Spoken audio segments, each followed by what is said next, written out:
Hi everyone. So today I want to chat with you a little bit about Mr. Munch.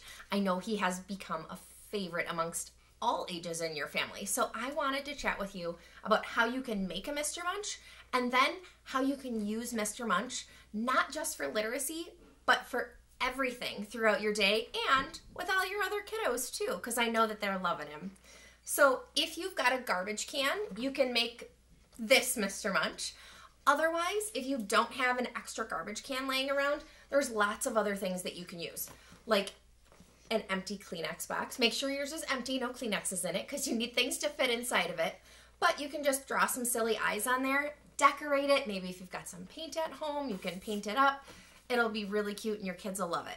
Especially if they're a part of making it, it's not gonna matter what it is. Mr. Munch is the container itself. It's the idea of Mr. Munch. So how can we use Mr. Munch at home with littler kiddos or older kiddos? How to get them involved?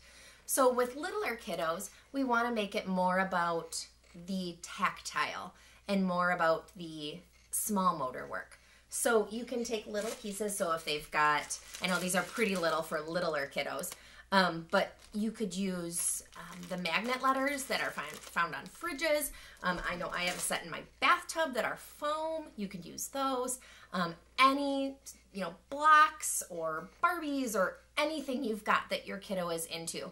It's just the piece of picking it up and opening it and putting it in. That's really great small motor work for those little kiddos. And then once you get to like 3 and 4 years old, your fine motor needs to be a little bit more refined. So that is a great activity for those kids, but they need a little bit more difficult things. So that one is for a little bit younger. So how can you use Mr. Munch for 3, 4, 5-year-olds? So obviously you can do Mr. Munch how we do it in 4K. You can use it with the letters and the different items that start with that letter. Otherwise, you could do it with same colors. So go find 2 things in the house that are the same color, or find 2 things that are the same shape and put them into Mr. Munch.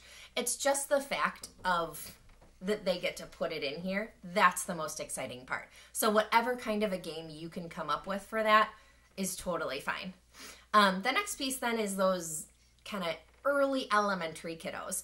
And I know that they're working a lot on similar things to 4K. So still working on those letter sounds. So still doing the regular Mr. Munch with them would be totally fine. Otherwise, you can step it up a notch and say, and do the letter at the end of the word. So if your 4K friend is working on letter B that week, then your older kiddo can find something that ends in the letter B. That way they're both working on that letter B, but it's just a step up and a little bit more of a challenge. For kiddos in elementary, you could do rhyming words. So go find 2 things that rhyme and come back and put them in Mr. Munch. Or if you've got math flashcards at home, you can, as you get one of those right, you can put that in Mr. Munch as well. Honestly, it's any kind of a game that you can think of things to put in Mr. Munch. They are going to be pleased as punch to do it. It's just the fact that it's so much fun to put things inside Mr. Munch. So I hope this helped. If you have any questions, let me know. I can definitely walk you through making it. Or if you need more ideas of things to do at home with Mr. Munch outside of doing what we do for 4K with it, I'm more than willing to help. All right. Bye, guys. Thanks.